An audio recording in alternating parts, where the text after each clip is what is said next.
Bismillahirrahmanirrahim ji. Today we will discuss about chromatography and its types. Basically chromatography जो है ये एक method of separation है, यानी एक टेक्निक है जिसके ज़रिए से हम जो कम्प्लेक्स मिक्सचर्स होते हैं उनके कंपोनेंट्स को सेपरेट करते हैं। ठीक है जी, मिक्सचर के कंपोनेंट्स को सेपरेट करते हैं उनकी डिस्ट्रीब्यूशन की वजह से। और ये जो मिक्सचर के कंपोनेंट्स होते हैं बच्चों, ये अपने आप को दो फेजेस में डिस्ट्रीब्यूट करते हैं। एक फेज को आप स्टेशनरी फेज बोलते हैं और दूसरी फेज को आप जो है वो मोबाइल फेज बोलते हैं। तो क्रोमेटोग्राफी की कोई भी टाइप अगर आप ले लें तो उसके अंदर दो फेजेस होती हैं, stationary phase as well as mobile phase. Basically chromatography Greek जुबान का वर्ड है। क्रोम का मतलब होता है कलर और ग्राफी का मतलब होता है राइट, टू राइट, मतलब इसका मीनिंग बनता है कलर राइटिंग।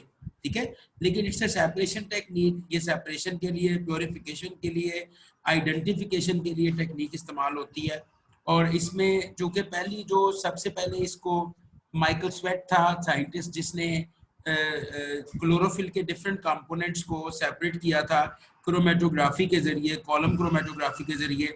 तो वहां से ये वर्ड जो है क्रोमेटोग्राफी ओरिजिनेट हुआ। ठीक है, सो क्रोमेटोग्राफी जो है ये एक सेपरेशन टेक्निक है।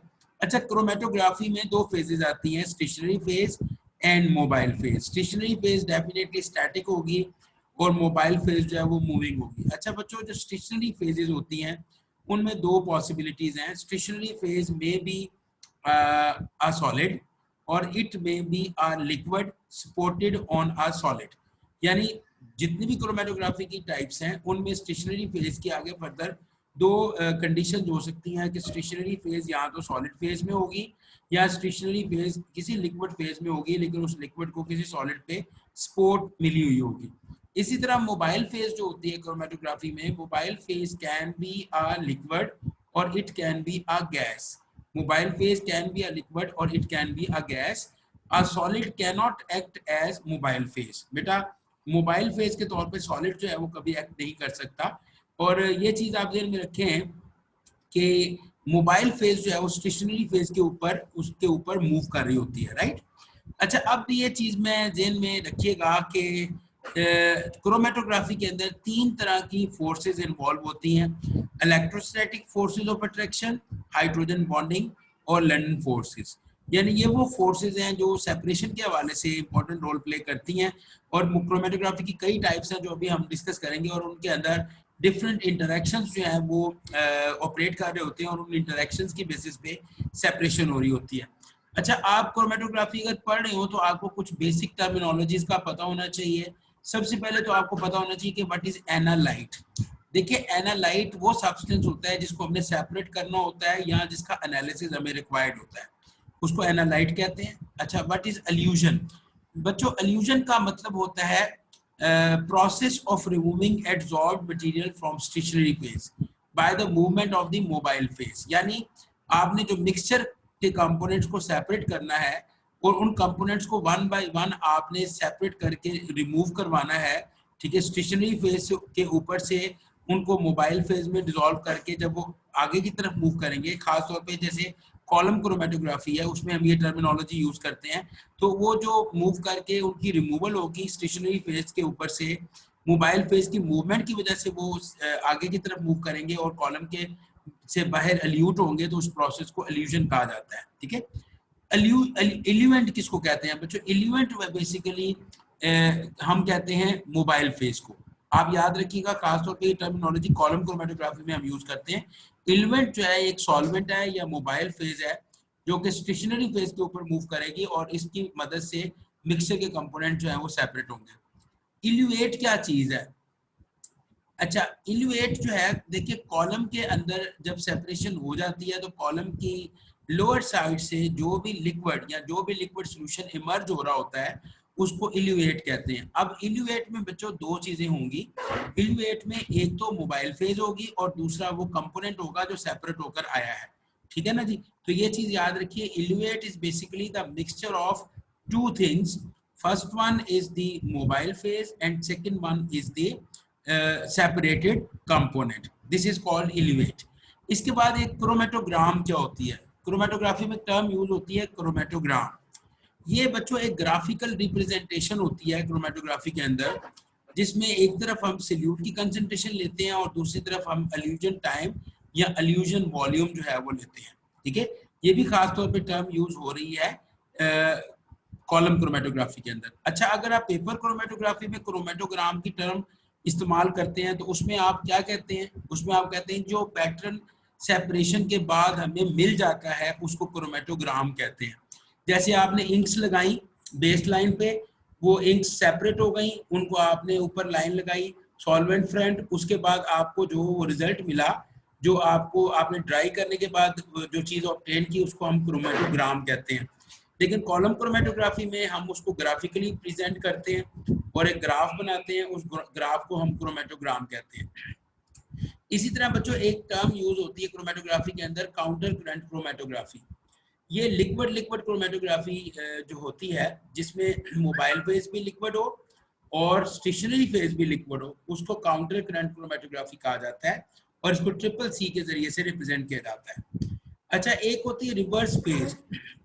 रिवर्स फेज क्रोमेटोग्राफी, ये क्रोमेटोग्राफी की एक टाइप है जिसमें मोबाइल फेज जो होती है वो ज्यादा पोलर होती है as compare to stationary phase. यानी स्टेशनरी फेज की एक पोलैरिटी कम हो और मोबाइल फेज की पोलैरिटी ज्यादा हो, तो इसको हम कहते हैं रिवर्स फेज क्रोमेटोग्राफी। अच्छा, इसके बाद एक टर्मिनोलॉजी बच्चों यूज होती है रिटेंशन टाइम। रिटेंशन टाइम बच्चों, रिटेंशन टाइम का मतलब है वो टाइम जो किसी भी एल्यूट को रिक्वायर्ड है, नहीं सॉरी, जो टाइम रिक्वायर्ड है इल्यूजन के लिए। ये चीज याद रखिएगा, रिटेंशन टाइम का मतलब है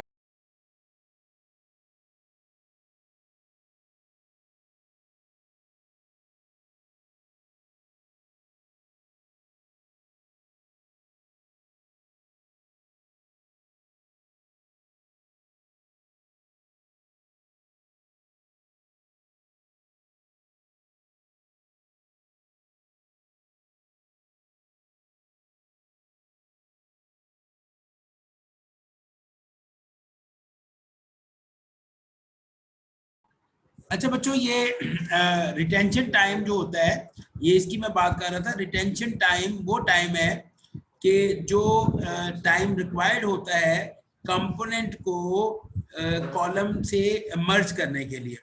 यानी जितनी देर तक एक कंपोनेंट किसी कॉलम के अंदर रहता है उस टाइम को रिटेंशन टाइम कहते हैं।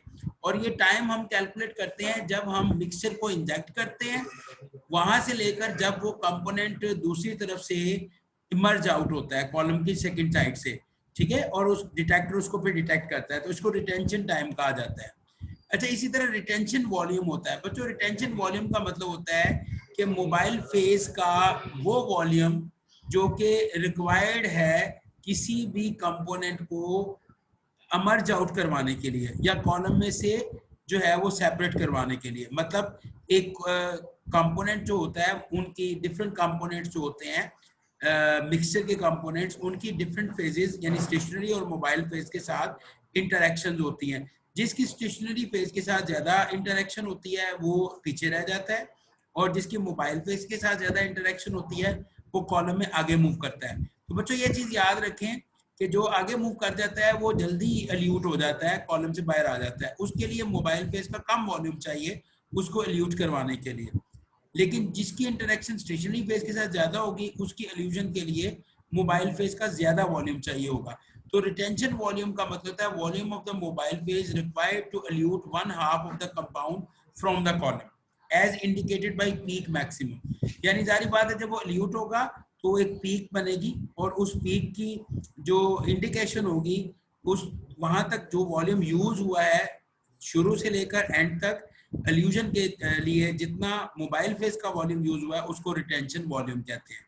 तो ये कुछ बेसिक टर्मिनोलॉजीज थी, ये ज़हन में रखिएगा जो हमने डिस्कस की है। अच्छा, अब क्रोमेटोग्राफी की टाइप्स कितनी होती हैं बच्चों? क्रोमेटोग्राफी को हम ना डिफरेंट बेसिस पे क्लासिफाई करते हैं। सबसे पहले उनकी जो टाइप है उसकी क्लासिफिकेशन हम पढ़ते हैं based upon method of geometry या टाइप ऑफ सेपरेशन।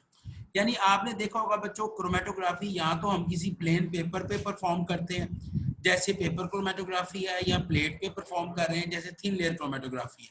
तो ऐसी क्रोमेटोग्राफी जिसको हम किसी प्लेन में किसी पेपर के ऊपर या किसी प्लेट के ऊपर परफॉर्म करें उसको प्लेनर क्रोमेटोग्राफी कहते हैं।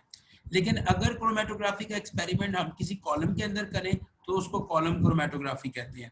यानी इसका मतलब है मेथड, ज्योमेट्री या जो टाइप ऑफ सेपरेशन बेड है या सेपरेशन जिस सर्फिस के ऊपर हम कर रहे हैं उस सर्फिस की बुनियाद पे क्रोमेटोग्राफी की दो टाइप्स हैं, planar and column. Planar chromatography की एग्जांपल में पेपर क्रोमेटोग्राफी और टीएलसी आ जाती है, और कॉलम क्रोमेटोग्राफी की टाइप्स में गैस क्रोमेटोग्राफी, एचपीएलसी और आयन एक्सचेंज क्रोमेटोग्राफी आ जाती है। अच्छा, इसके बाद क्रोमेटोग्राफी को हम क्लासीफाई करते हैं किसी और बुनियाद पे भी। उसकी जो सेकंड बेसिस है वो आप जेन में रखिएगा बच्चों, वो है मोबाइल फेज और स्टेशनरी फेज की नेचर। अब ये याद रखें बच्चों कि अगर स्टेशनरी फेज लिक्विड हो, यानी एक तो ये जेन में रखिएगा कि स्टेशनरी फेज लिक्विड होगी और दूसरा है जी स्टेशनरी फेज सॉलिड होगी। यानी स्टेशनरी फेज अगर लिक्विड होगी तो उसकी एग्जांपल है एचपीएलसी या जीएलसी। जीएलसी मतलब गैस लिक्विड क्रोमेटोग्राफी। और इसकी बच्चों एक और एग्जांपल भी है पेपर क्रोमेटोग्राफी। पेपर क्रोमेटोग्राफी में स्टेशनरी फेज लिक्विड होती है और मोबाइल फेज भी लिक्विड ही होती है। और अगर स्टेशनरी फेज सॉलिड होगी तो इसकी बेटा एक जो एग्जांपल है वो है जीएससी, गैस सॉलिड क्रोमेटोग्राफी। ठीक है, तो ये हमने बुनियाद एक बनाई है मोबाइल फेज या स्टेशनरी फेज की नेचर। इसके बाद हम आगे चलते हैं। अच्छा, मैकेनिज्म ऑफ सेपरेशन। बच्चों क्रोमेटोग्राफी में मुख्तलिफ तरह के जो मैकेनिज्म हैं वो ऑपरेट कर रहे होते हैं और उनके बेसिस पे सेपरेशन हो रही होती है। अब ये याद रखें, सेपरेशन की के लिए एक जो मैकेनिज्म इसमें इन्वॉल्व होता है वो होता है एड्सॉर्प्शन। तो जहाँ पे एड्सॉर्प्शन हो रही है, कंपोनेंट्स जो हैं वो स्टेशनरी फेज की सरफेस पे एड्सॉर्ब हो रहे हैं, उसको हम एड्सॉर्प्शन क्रोमेटोग्राफी कहेंगे, जिसकी दो एग्जांपल्स हैं gas solid chromatography and TLC यानी थिन लेयर क्रोमेटोग्राफी। अच्छा बच्चों, एड्सॉर्प्शन एक सरफेस फिनोमेना है, ये आप ध्यान में रखिएगा। इसमें होता ये है कि जो मिक्सचर के कंपोनेंट्स होते हैं वो स्टेशनरी फेज के ऊपर एड्सॉर्ब हो जाते हैं। जो जितना स्ट्रांगली एड्सॉर्ब होता है वो उतना पीछे रह जाता है, और जो जितना वीकली एड्सॉर्ब होता है वो मोबाइल फेज में डिसॉल्व होके उतना जल्दी बाहर आ जाता है या आगे चला जाता है। तो इस तरह से कंपोनेंट्स जो हैं वो अपने आप को सेपरेट करते हैं अपनी एड्सॉर्प्शन की डिफरेंस की बेसिस पे। इसी तरह बच्चों एक होती है पार्टीशन क्रोमेटोग्राफी। पार्टीशन क्रोमेटोग्राफी में इसको आप लिक्विड लिक्विड क्रोमेटोग्राफी भी कह सकते हैं, इसकी एग्जांपल है। पार्टीशन क्रोमेटोग्राफी में बच्चों जो मोबाइल फेज और स्टेशनरी फेज होती है, जो मिक्सचर के कंपोनेंट्स होते हैं वो अपने आप को इन दो फेजेस के दरमियान डिस्ट्रीब्यूट करते हैं।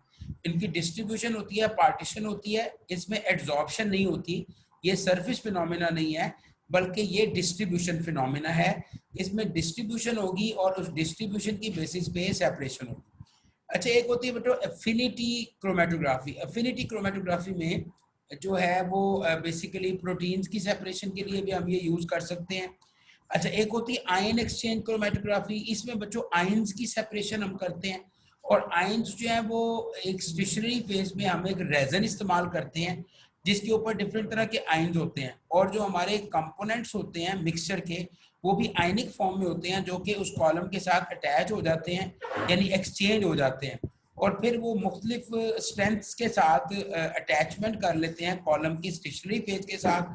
जो जितना ज़्यादा अटैच होता है वो उतनी बाद में कॉलम से एल्यूट होता है, और जितना कम अटैच होता है स्टेशनरी फेज के साथ वो उतनी जल्दी कॉलम से एल्यूट होकर बाहर आ जाता है। इसी तरह बच्चों एक होती है मॉलिक्यूलर एक्सक्लूजन क्रोमेटोग्राफी। ये मॉलिक्यूल्स के साइज की बेसिस पे सेपरेशन करते हैं हम।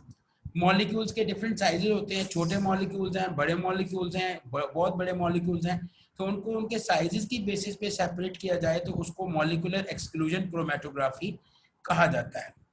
इसको हम बेटा जेल क्रोमेटोग्राफी भी कहते हैं, ये आप ज़हन में रखिएगा। तो बेटा मैंने अभी तक आपको क्रोमेटोग्राफी के मुख्तलिफ जो टाइप्स हैं उनके बारे में जनरल चीज़ें बताई हैं। इनमें काफ़ी ज़्यादा एमसीक्यूज बन सकते हैं प्रिंसिपल के हवाले से, टाइप्स के हवाले से, ये आप ज़हन में रखिएगा। अब मैं आपको क्रोमेटोग्राफी की कुछ टाइप्स को थोड़ा उन डिटेल से डिस्कस करेंगे जिन पे एमसीक्यूज आ सकते हैं। जैसे कि पेपर क्रोमेटोग्राफी है, आपने एफएससी में पेपर क्रोमेटोग्राफी पढ़ी भी होगी और आप में से कुछ लोगों ने पढ़ाई भी होगी, लेकिन यहाँ पे कुछ चीज़ें हम जो डिस्कस करेंगे वो इससे एफएससी लेवल से आगे की बात है थोड़ी सी, और इम्पोर्टेंट फैक्ट्स एंड फिगर्स हैं जिन पे मल्टीपल चॉइस क्वेश्चन आ सकते हैं या आपको क्वेश्चन पूछे जा सकते हैं। देखिए पेपर क्रोमेटोग्राफी पार्टीशन क्रोमेटोग्राफी होती है और इसमें याद रखिएगा बच्चों स्टेशनरी फेज जो है वो भी लिक्विड होती है और मोबाइल फेज भी लिक्विड होती है। स्टेशनरी फेज बेसिकली वाटर होता है जो सेलुलोज पेपर के ऊपर एब्जॉर्ब हुआ होता है, यानी देखे ना पेपर बना होता है सेलुलोज का, उस सेलुलोज नेटवर्क के अंदर वाटर एब्जॉर्ब हुआ होता है, ऑलरेडी पेपर के अंदर वाटर होता है, उसको हम कहते हैं कि वो स्टेशनरी फेज के तौर पे एक्ट करता है।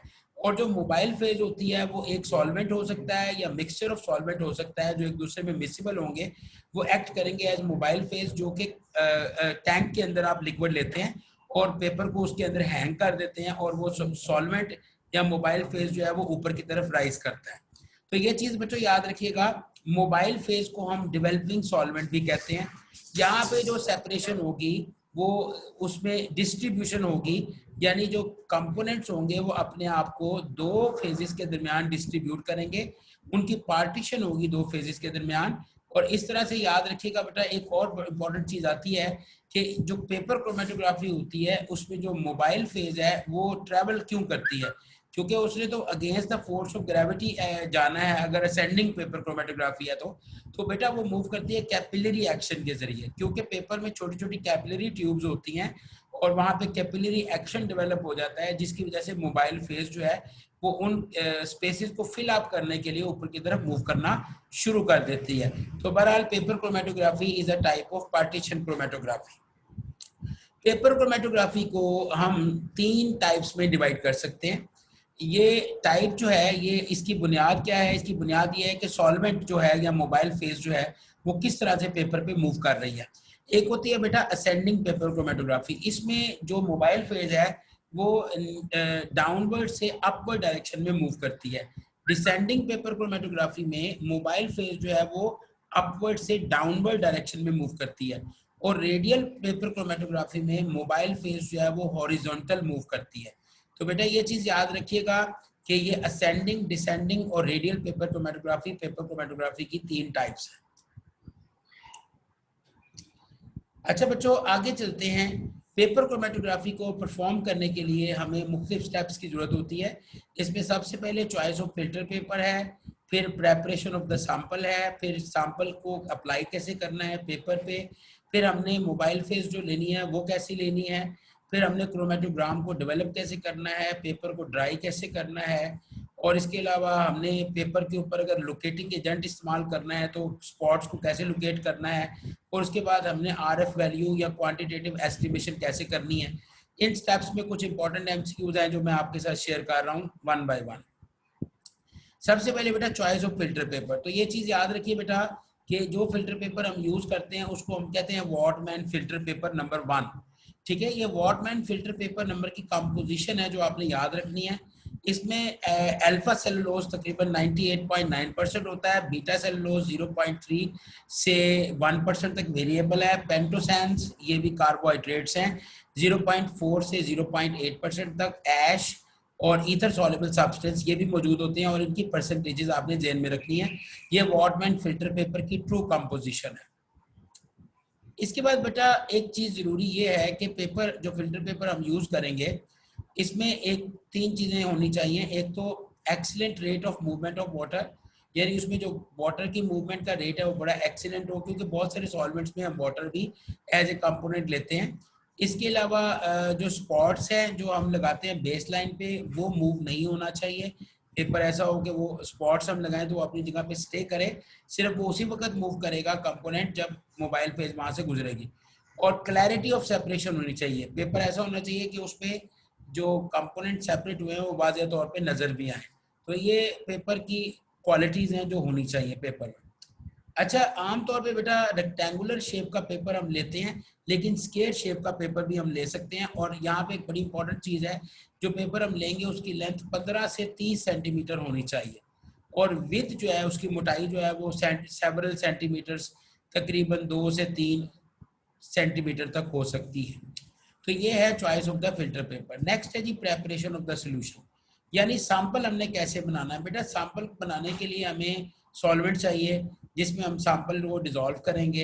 तो ये याद रखें बच्चों, ये डिपेंड करेगा नेचर ऑफ द सैंपल पे। जिस तरह का सैंपल होगा उसी तरह का सॉल्वेंट लेंगे और उसमें डिसॉल्व करके सैंपल हम प्रिपेयर करेंगे। देखें बात ये है, जैसे अगर पोलर सैंपल है तो उसके लिए पोलर सॉल्वेंट यूज होगा, अगर नॉन पोलर सैंपल है तो उसके लिए नॉन पोलर सॉल्वेंट जो है वो यूज होगा, ये आपने ध्यान में रखना है। इसी तरह बच्चों अगर फॉर एग्जांपल कोई बायोलॉजिकल सैंपल्स हैं तो उनकी हम पहले एक्सट्रैक्शंस करेंगे, एक्सट्रैक्शंस के बाद उन एक्सट्रैक्ट्स को हम प्रिजर्व करेंगे और फिर हम पेपर के ऊपर उसको अप्लाई करेंगे। अच्छा बच्चों, इसके बाद अगला स्टेप आता है कि सैंपल को हमने फिल्टर पेपर पे अप्लाई कैसे करना है। उसके लिए बेटा हमारे पास 3-4 ऑप्शन होती हैं। एक तो प्लाटीनियम की लूप होती है जिसके जरिए हम अप्लाई करते हैं सैंपल को।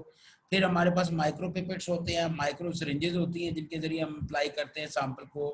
ठीक है, ये उस वक्त ठीक है जी, मुख्तलिफ साइजेस के माइक्रो पिपेट्स और माइक्रो सिरिंजेस हैं जो अवेलेबल हैं, और ये क्वालिटेटिव और क्वान्टिटेटिव दोनों तरह की डिटर्मिनेशन के लिए यूज हो सकते हैं।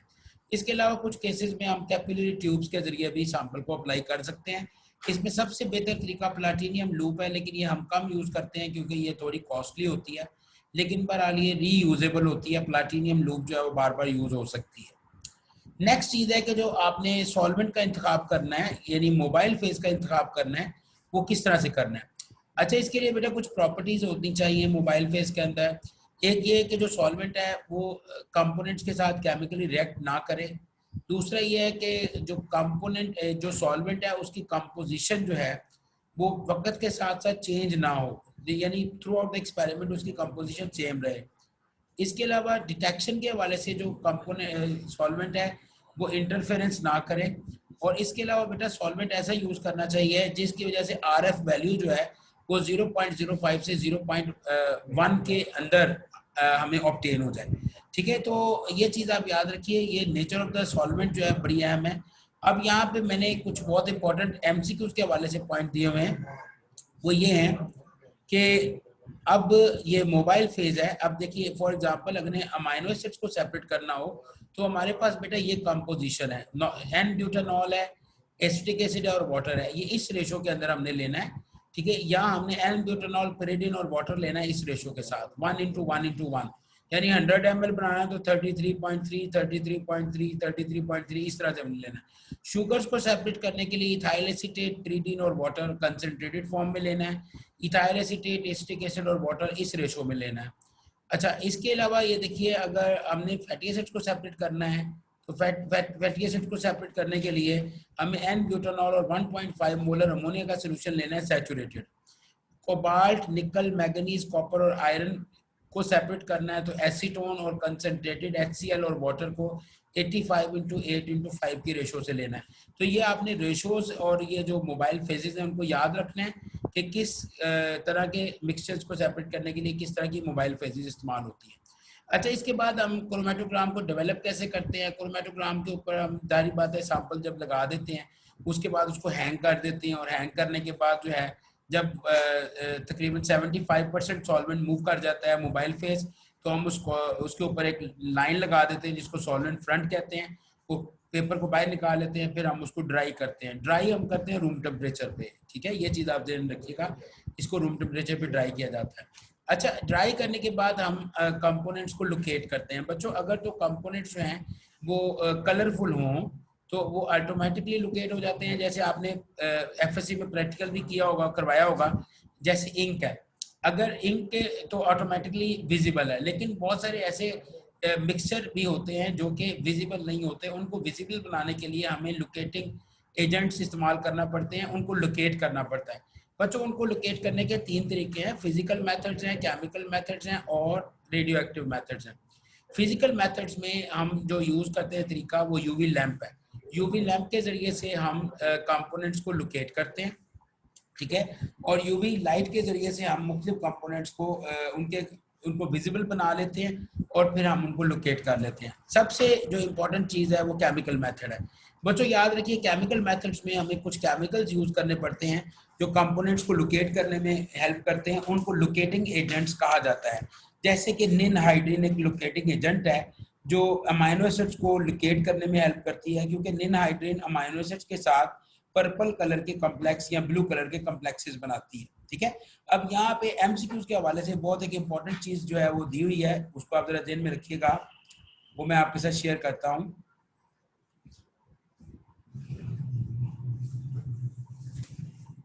अच्छा, इसमें देखिए जी, ये केमिकल मेथड्स में ये देखिए, ये मेटल लोकेटिंग एजेंट्स है, ये बहुत अहम है। अगर आपने मेटल्स की सेपरेशन की है और उनको लोकेट करना है तो अमोनियम सल्फाइड, डाइफिनाइल कार्बाजाइड और रुबीनिक एसिड को आप as a metal locating agents के तौर पे यूज कर सकते हैं। अमाइनो एसिड्स को लोकेट करने के लिए निनहाइड्रीन है, आइसेटिन है और साकागुची है। ठीक है, ये बेसिकली लोकेटिंग एजेंट्स यूज होते हैं लेबोरेटरी के अंदर। शुगर के मिक्सचर्स को, यानी कार्बोहाइड्रेट्स के मिक्सचर को लोकेट करने के लिए सिल्वर नाइट्रेट है, एनालिन और एनिसल्डिहाइड है।